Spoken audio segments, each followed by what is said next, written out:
Hi, everyone. Welcome to the School Community Huddle with Ana Martinez. We have two special guests today. Our show today is primarily focused on social, emotional, and mental health.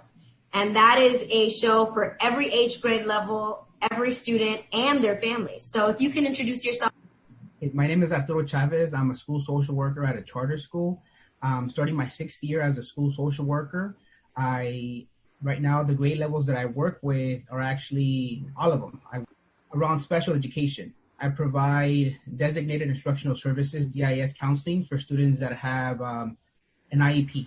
So the students that have been identified that need that additional counseling support, I provide that for our elementary school, but also I provide ERICS counseling, which is more intensive support, also for students that have IEPs. I am the homeless and foster youth liaison at our school. Hi, my name is Linda Giordano, and my title at my school is a mental health counselor, and I have background in social work where I received my master's and doctorate in. And I have been working at my current school site for about 5 years, and I provide a lot of different supports for families and for students and for staff. So I work with the whole school, and it's kindergarten all the way up through 6th grade. I do have some experience also in the past of working with middle school youth, but currently I do work with kinder through 6th grade. And some of the supports I provide for families include like parent workshops, a lot of stuff around attendance. Oftentimes we see that attendance is directly correlated to some sort of need. And I'm also there to support with homelessness, any foster care placement.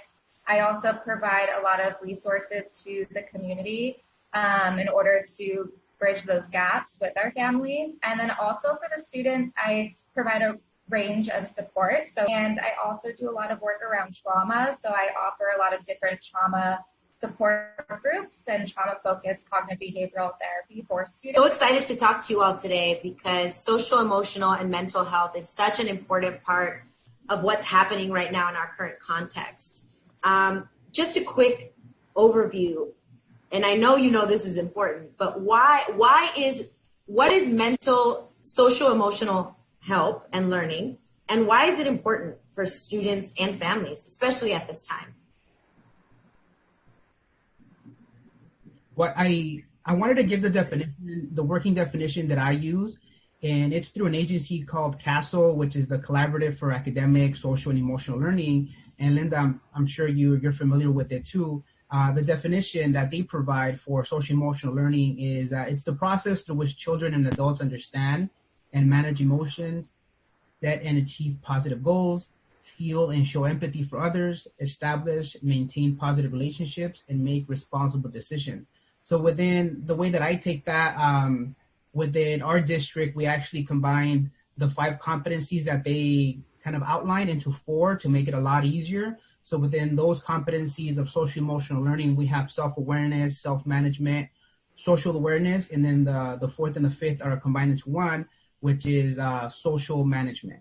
So those are the components that when I'm working with the student, we're trying to figure out from these 4 things, what is the student lacking in terms of their development.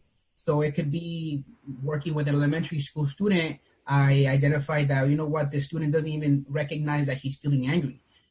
So the first thing that I'm going to work on with that student is self-awareness.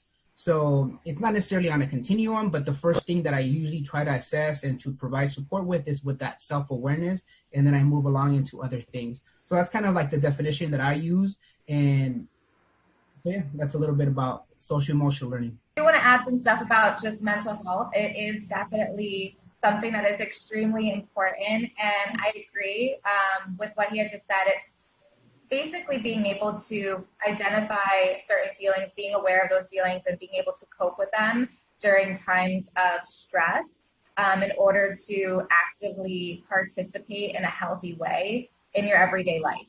So that would kind of be the general summary that I give for mental health. And the best way that I could explain of why it's so important is because if you think about in a sense of someone's physical health, it's important for someone to sleep well. It's important for someone to eat well. It's important for someone to exercise. And these are all things to maintain an overall healthy lifestyle. And as far as our mental health, it's important for people to understand different feelings, identify those feelings, and be able to cope with them. So then also their mental health is doing well. And you can't fully be healthy without combining the two, which means having both mind and body being healthy and put those together. And then that's really when you start to see people becoming more happy, productive, and active in their everyday lives. So this comes from a department of specialized people in social work, in social emotional learning, and saying, this is what the 5 competencies are. Here's what we need to develop. And it's not just seeing families like, oh man, my child is lacking something. It's not just to look at it through that deficit end. Like when you meet a child, they're not just lacking, they're also bringing so much to the table. Like, okay, maybe they're not good at this self-regulation part, but they're really good at forming relationships, and they're really good at, so whenever you are approaching any social emotional learning, and this is for mental health counselors going into schools, because the 17 years of education that I've worked, the majority of them have been in South LA, but it's also looking at our communities as assets. And I want to probe on something that Linda mentioned. It's important to develop these skills of like, let's help you with self-awareness. Let's help you with self-management. Let's help you with relationships. And also looking at the conditions that you are working with, right? So I can give you all the self-management, self-regulation tools, but what I'm also hearing is I got to also understand you holistically as a child and as a family to say, wow, the conditions you're holding are actually so stressful that how can we also help shift those conditions? So people don't talk about that and how schools don't have policies per se around that, but there are so many good-hearted school leaders, school counselors, school teachers that do that type of work. I don't know if you wanted to elaborate on that, Linda. Yeah, and I think too, it's important that the other reason why this is so important is because when those things are not being targeted, especially at a young age, and then building on that, that's when you see a lot more of these behavioral health concerns in the future. And they're trying to work through that in adulthood when they're already struggling with a lot of other things at that point. So if these are things that we can start to see as very important right now and early on in their education and part of their education to be successful in life, then this is a great way to set them up for success. No, I appreciate that. And did you want to add to that? I definitely agree where if we take social emotional learning as, like you mentioned, just like a deficit mindset and just kind of like this is what you're lacking and this is what you need to do to fix it, that would be a super simplistic way of seeing everything, right? And it's not possible within like a lot of the communities where we work. I work in the Northeast San Fernando Valley in Pacoima. There is a lot of historical trauma, generational things going on, where I can't just go into a counseling session and just see the student is lacking self-awareness or self-management. But what is it that's been causing him to lack those skills, right? It might be, the parent might have not been able to teach those skills, but what is going on in the community that you're coming into the school, not being able to control yourself, your emotions, your feelings. So it's definitely something that we have to, as social workers, as teachers, as counselors, as administrators, also be constantly fighting for, is that equity and social justice piece where it's not going to be a quick social emotional learning presentation in a classroom once a week for 30 minutes. I constantly tell my interns and our staff is that I go into the class, into the counseling session for 30 minutes most of the time. I provide a lesson and they go back into their classroom, they go back into the community. But if those things are not being addressed in the community or in the classroom or at the school as a whole, nothing is going to change. An author that I really admire right now, and I've got to see her speak already a couple of times, is Dr. Love. Her book is called Abolitionist Teaching. If we want to do more than survive, I definitely recommend that as a read, because she kind of goes into that and basically how we have to look at different structures and definitely abolish certain structures, but kind of like redefine what we're doing. And social emotional learning could be something that is a band-aid sometimes. If we're not actually looking at the bigger systemic issues within a school, within a classroom, within the community, if we don't address that, the student is going to keep coming back year after year, generation after generation with the same issues. Right. And most schools, go ahead. No, go ahead. I was going to say, I actually completely go and agree with what you just said, because talking about these systems and just making sure that we're diving deeper into SEL and it not just being a Band-Aid. And so I think that's really an opportunity for educators and for families as they get this information and start looking into SEL lessons from the teachers, where there's a lot of opportunity to make connections and it be a lot more. So how does this lesson live in the student's everyday life? Where can they use this lesson or this skill that they just learned from SEL? And also even thinking outside the box sometimes, maybe the lesson didn't include something in regards to something that's currently going on in the world. How can you kind of maybe mold the lesson to be very current and be culturally responsive to what students need and having that equity mindset? I appreciate that. One thing that makes me think about is, yes, teaching the lesson that was written by experts, yes, and I believe that, and saying, how do you usually solve this problem? How do you typically go about this problem? Because then we find out because parents, we are teaching our kids all the time. Even if we're not sitting and saying, this is what you do when you get angry or when you get sad, we're teaching them by how we model, right?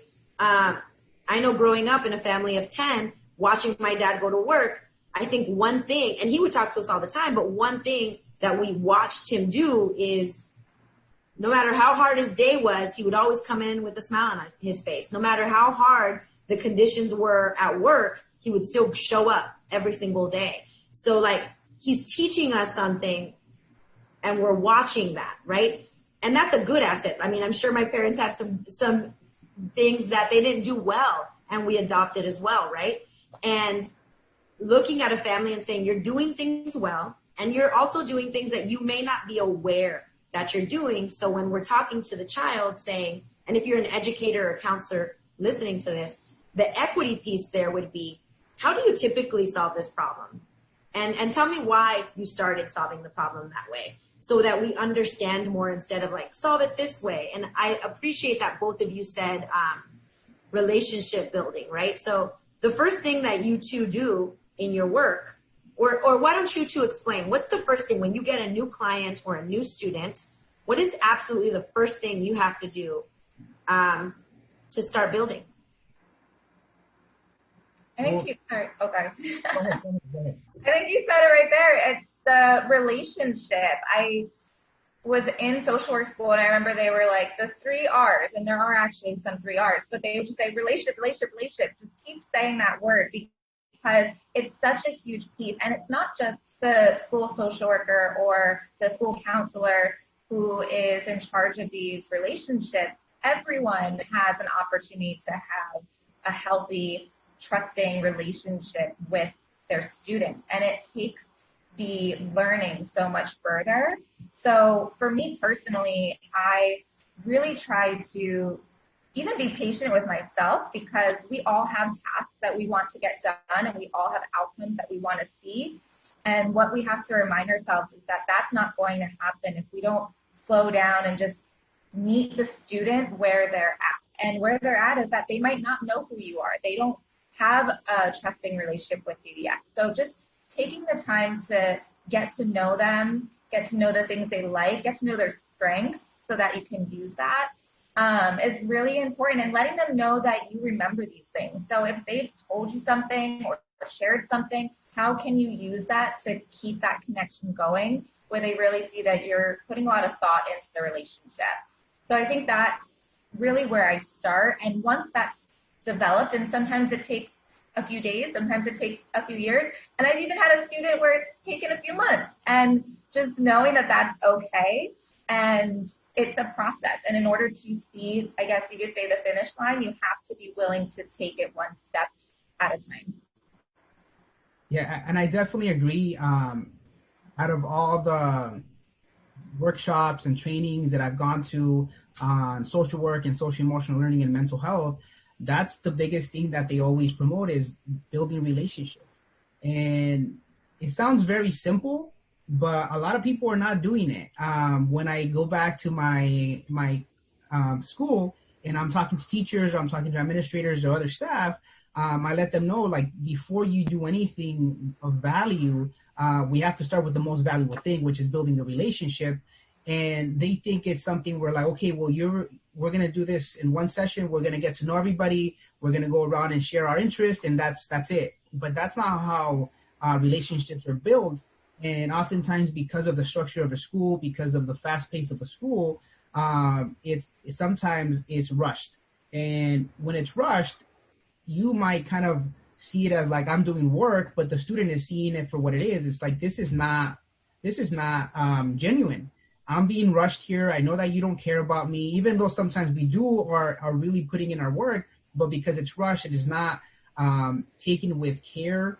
The students can sense that. The families can sense that. So the biggest thing that I do is sometimes I can spend session after session after session just getting to know the student. What do they like? What don't they like?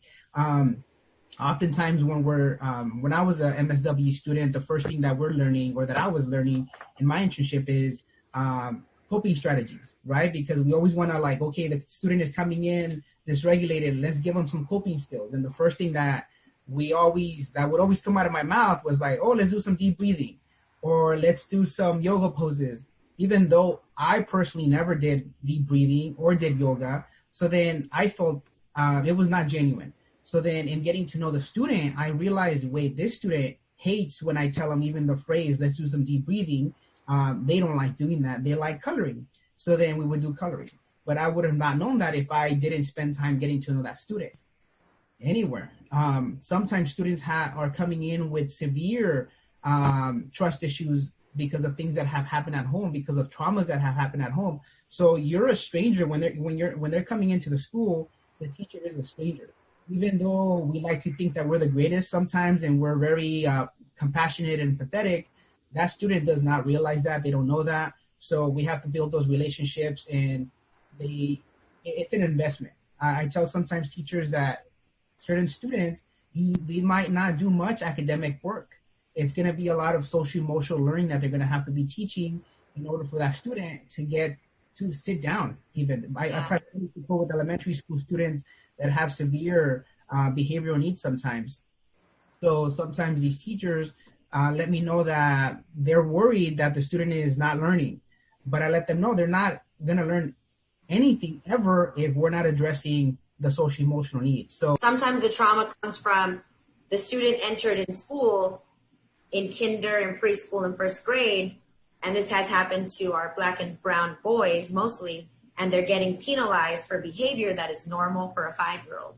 So imagine every year you're getting just like really punitive discipline or adults talking to you in this mean way. Now you're associating school with like this place that is not for me. And I appreciate the fact that both of you are saying, meet the student where they're at, also get to know them. Like sometimes you see a counselor playing basketball or playing dominoes with the kid, and it's through those activities that they get so much information just in a conversation, right? It's not like, tell me all about yourself. Like no one's going to open up like that. No one does. I don't, like not with my friends, right? It's taken years. And I think about what I needed think about yourself as an adult. What do you need to form a relationship? I know I love hiking. I know I love going to the beach. I know I love riding my bike. So if someone is going to start forming a relationship with me, it might be around an activity that I like or something I like to read. So parents, what strategies would you give the parent? Because a parent and a child, or a caregiver and a child, they're forming a relationship. You are forming a relationship, families. I'm not telling you you're not, or if you're a big sister or brother, you are. We're just telling you to be intentional about the type of relationship you're forming. So maybe if you can each give us one or two strategies that you've seen a family do at home to build that rapport or rebuild rapport with their child in an intentional way.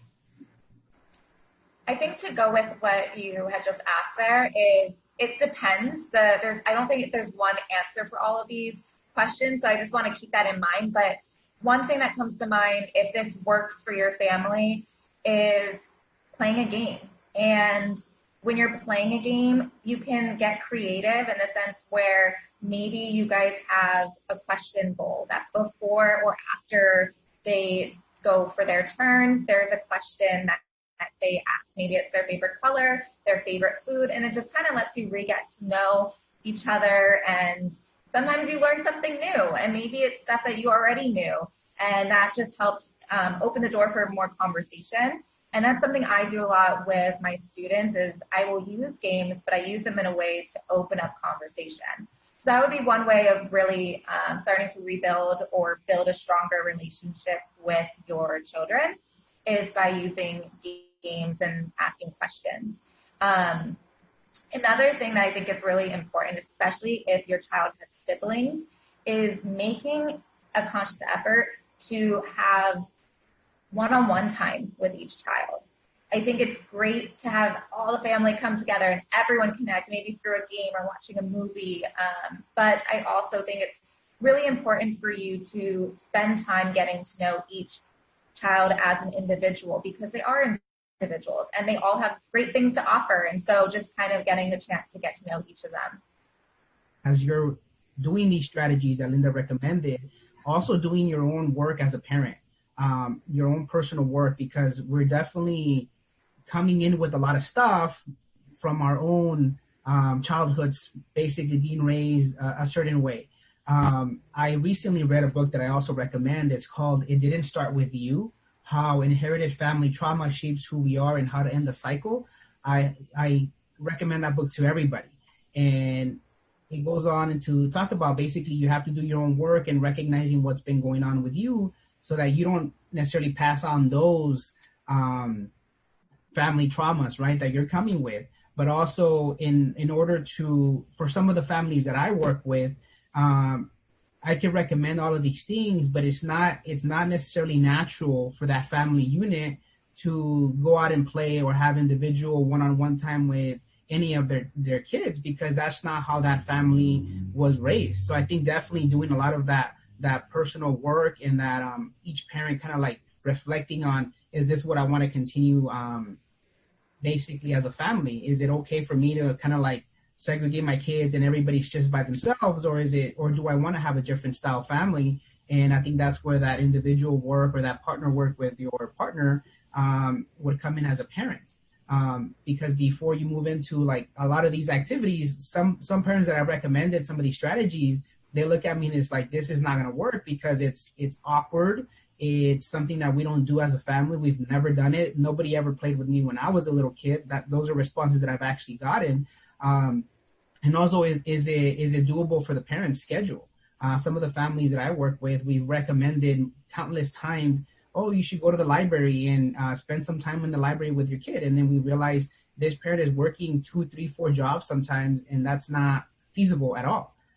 So I love those ideas, but definitely challenging the parent to work on themselves too as they're working with their child. And I actually just wanted to comment on that. I've used that book with our families before, and I've had some families say some positive things about It Didn't Start With You and really assessing themselves before they kind of work with their child. It also does come in Spanish, I believe so. Relationships. It's just about being intentional that you're not getting into a habit of like, this is actually not what I want, right? So back to my family, I use a lot of my family references. We had a family of 10, right? 8 siblings, my 2 parents. We definitely outnumbered the parents. And to Arturo's point, I was thinking, I think it would be hard to get one-on-one time.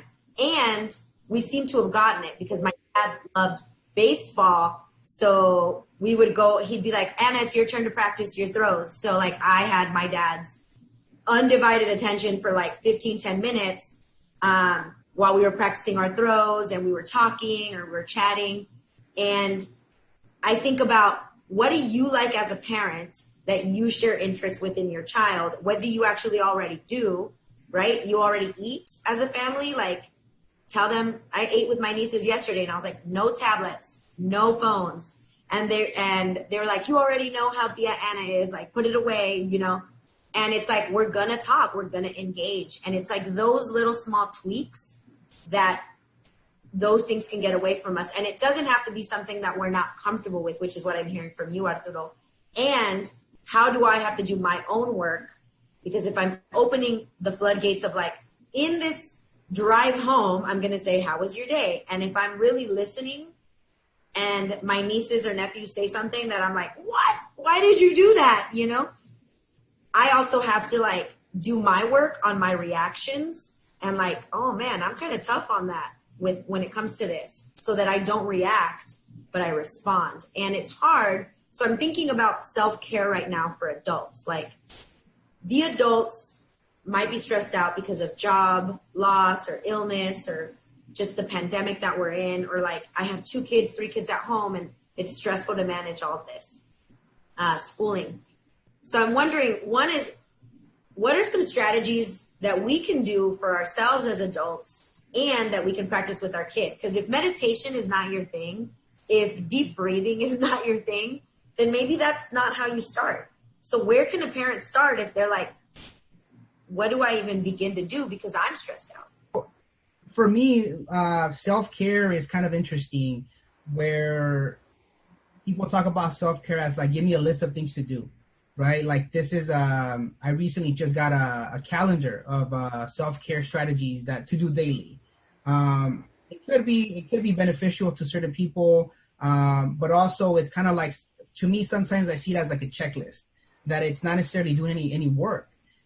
If you're seeing self-care as like, okay, I spend my 10 minutes meditating, or I spend my 5-minute walk, or I did whatever, right? I don't see that as self-care. To me, self-care is something that you're consciously doing on a regular basis to take care of yourself. And that could be something as simple as your dogs for a little bit. That's something that I've incorporated into my day, and it makes me feel a lot better about the things and the stressors that are going on in my life. With the pandemic going on, with people losing their jobs, with families in a lot of domestic violence situations, it's very difficult just to like, here's a list of things to do, right? So we also have to be conscious and realistic as to like what is possible within that family or within yourself as an individual to do. One of the things that I used to do as self-care, because I thought that's something that I needed to do because everybody talked about it, is going to the gym. Like, I would say that self-care for me was going to the gym, but eventually that became a stressor in my life. I could no longer, like, every time that I thought about going to the gym, I just got more anxious and more stressed, and it was not helping out for me at all. So I completely stopped going to the gym. One of the things that I got into maybe 2 years ago was dancing, something that I never thought I was going to do ever. I got into salsa dancing. So for me, self-care became going out to learn how to dance. I completely forgot about work because I was learning new steps. But now with the pandemic, everything shut down. Like, my self-care or my coping strategy is eliminated, right? So I've been finding ways to stay connected with myself and kind of like be kind to myself. Just to go off of what he had already mentioned, I think that self-care is individualized, right? So everyone has a different form of self-care. I think if you're thinking about, well, what does that mean exactly? Think of it as pleasurable events. Pleasurable events is actually a skill within dialectical behavioral therapy. And part of it is to actually regulate your emotions. It's part of the emotional regulation part of that. So what that does is that you're actually creating a list of things that you find to be pleasurable, and you're taking intentional time to do that at least 5 minutes a day, 30 minutes a day. You're not doing it in the moment that you're actually stressed. You're actually saying, every day at this time, I'm going to do this. Or, you know what, I think I haven't done this in a while. I'm going to take some intentional time to read a book today because that's something I enjoy. So whatever your pleasurable events are, and being very intentional about setting up that time, before a stressor actually occurs. So then your emotions are a little bit easier to regulate in times of stress. Another thing that I think is a really helpful tool when you're thinking about self-care is things that can soothe you. So this is actually another skill within DBT. And so when you think about self-soothe, you're thinking about senses. How can you soothe yourself with senses? So what do you see, hear, touch, taste? So maybe that is something like having your favorite meal or having hot chocolates. You just, it makes you feel good. I don't know. I love hot chocolate. So, so things like that of using ways to soothe yourself with your senses is a great form of self-care. And once again, that looks different for different individuals. And you also want to think about, I think something Arturo actually mentioned briefly was eating healthy. And that goes back to another skill. It's called please. And a please skill talks about making sure you're taking care of your physical health. So if you have any physical illnesses, making sure that you're taking care of that. And then it talks about the E is for eating, making sure you're eating healthy 3 times a day or whatever is enough for you. And then it goes into A, which is alternating substances. So avoiding anything that's going to adjust your mood. That would be a substance. And then the S standing for sleep. So making sure you're getting enough sleep, you have a sleep routine, you're being consistent with it, even when you're not tired sometimes, making sure you kind of push yourself into that routine. And then the last E is for exercise. And so exercise comes in all different forms. It could be the gym, or like he had mentioned, it could be dancing. I've gotten more into yoga. I currently try to put that into my life a little bit each day, and that's really helpful. And possibly even incorporating some sort of mindfulness practice. So I know that Anna loves her meditation. And so if that's something for you, waking up in the morning and spending 5 minutes for yourself even can really set you up for a great day, or if that's how you want to end your day. So there's definitely a lot of different things you can do and skills that you can implement, but it really just depends on what works for you and what makes you feel the best. I wanted to add one more thing in terms of being quarantined, right? Being quarantined and having kids.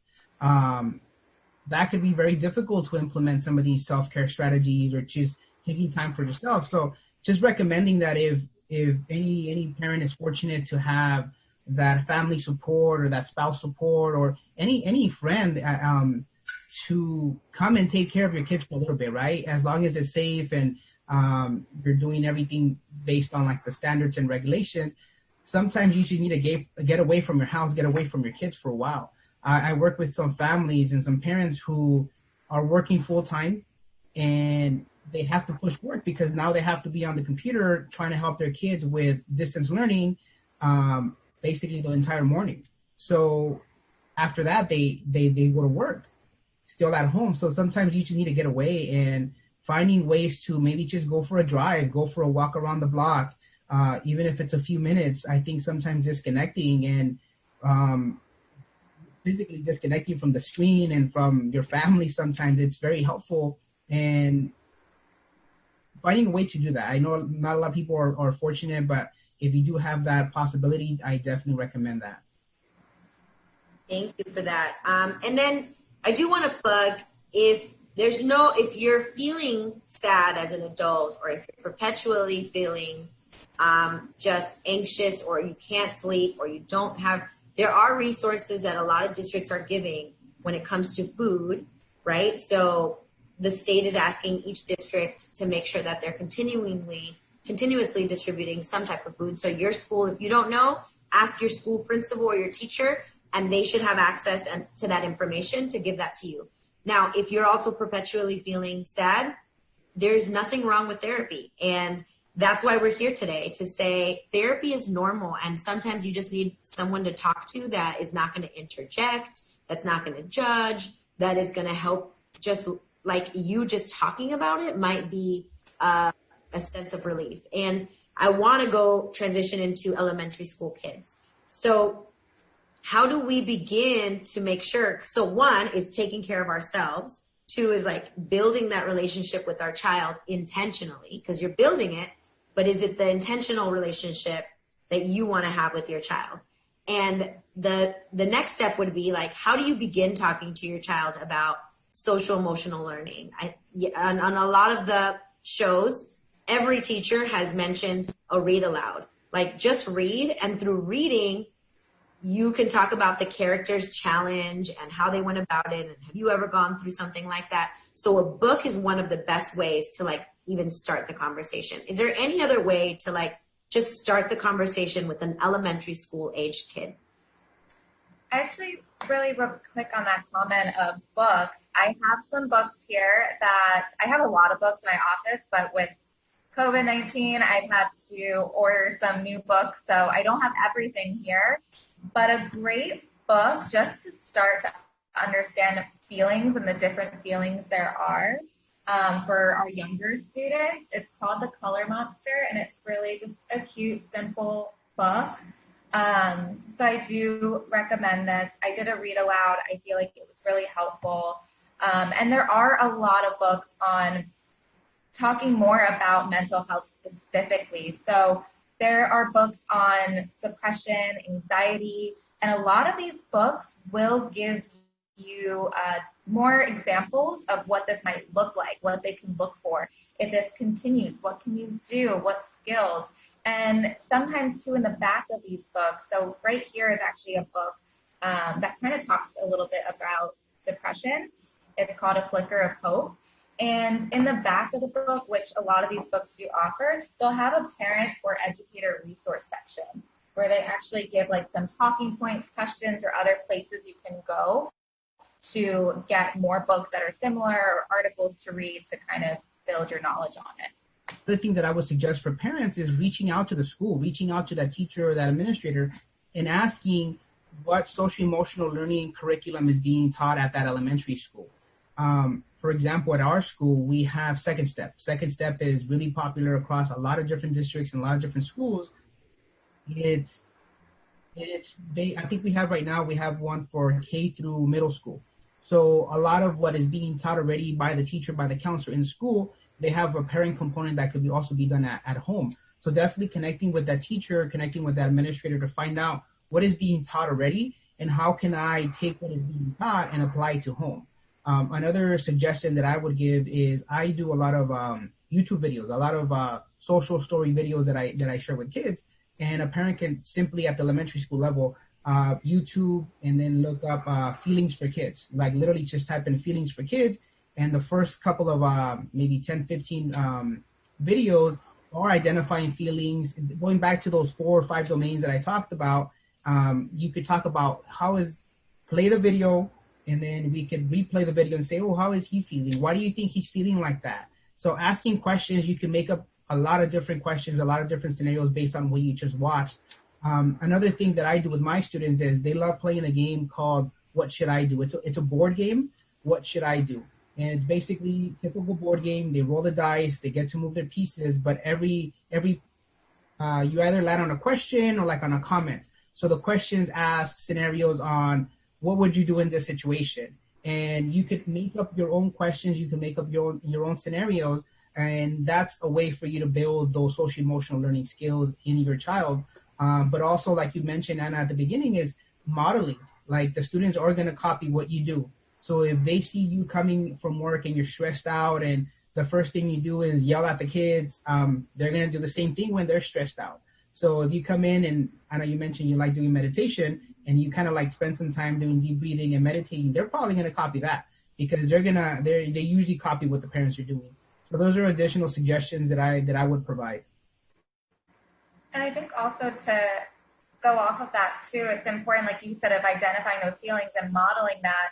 And, it's important for them to know that it's okay to have all feelings, right? So sometimes our feelings aren't so pleasant. They don't feel so good.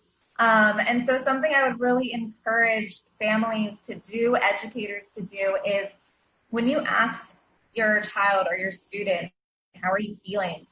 Really try to get them to use feeling words. Oftentimes I will hear good or fine, and push them. I want, you guys to be like, what what good feeling is that? Maybe they'll say happy or calm or proud or excited. So really have them identify a specific feeling. And then if they even say a feeling that's not so good, to not refer to that feeling as a bad feeling. All feelings are okay. All feelings are normal. And validating that it's okay for them to have those feelings. And what that's not doing, though, is validating potentially a behavior. So if they are having feelings of extreme sadness or feelings of extreme anxiousness or anger, sometimes that does lead to behaviors that are unhealthy. But you're not validating the behavior. You're validating how they feel. So once you can validate how they feel, instantly, possibly if they're already feeling all the way up here, you're going to bring them down a little bit just for them feeling like they've been heard. So just taking the time sometimes to just validate that feeling, have them share that feeling. And then that way you can kind of problem solve with them and ask those questions like Arturo mentioned, like maybe with the book or in real life, like, well, what can you do? What has worked? What do you need? How can I help? And so kind of giving them the opportunity to come up with their own solutions and then helping them through that if they need additional support. Oftentimes for elementary school students, they probably will need some extra support, but it's important to start the conversation in a way where they're at least engaging in it themselves. We're not just telling them answers that we think would be best. It might not be best. And if it doesn't work, okay, well, what can we try now? And that way they're really becoming very independent because these are great skills that they need forever. So I think that's definitely a good place to start. And when you validate someone's feelings and empower them to come up with their own solutions, and just for your child or your student to know that you support them, you're a safe person who's there when they need it, that's really sometimes all someone needs to know to feel better.